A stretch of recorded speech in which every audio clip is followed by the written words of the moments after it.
Alam mo ba na may 2 trilyong piso na pumasok sa Pilipinas today?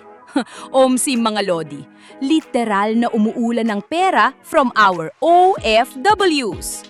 Fresh news, pumalo sa $35 billion ang cash remittances natin last year. Sa pera natin, lagpas 2 trilyong piso yan. Grabe!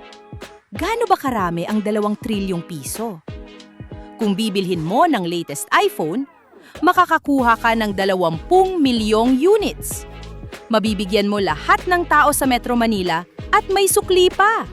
Kaya sobrang laking shoutout sa mga OFWs natin na lumalaban sa abroad. Kayo ang tunay na nagbubuhat sa ekonomiya ng Pilipinas. Sana lang talaga ramdam natin lahat ang pag-asenso, di ba? Deserve natin ng magandang buhay.